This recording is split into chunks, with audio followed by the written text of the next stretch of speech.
આગામી 16મી ફેબ્રુઆરીના રોજ ભારત બંધના કિસાન સંઘ દ્વારા અપાયેલા એલાનને લઈ સુરતમાં ખેડૂત આગેવાનોએ મીટિંગ કરી હતી.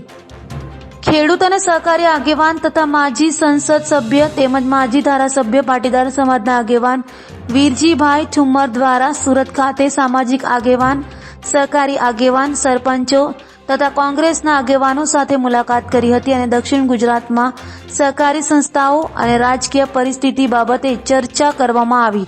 તેમાં દક્ષિણ ગુજરાતમાં ખેડૂતોના પ્રાણ પ્રશ્નો બાબતે ચર્ચા કરવામાં આવી હતી.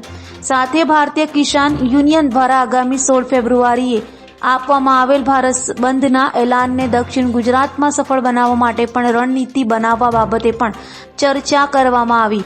આ પ્રસંગે કોંગ્રેસી આગેવાનો સાથે ખેડૂત આગેવાનો સહિતના મોટી સંખ્યામાં હાજર રહ્યા હતા.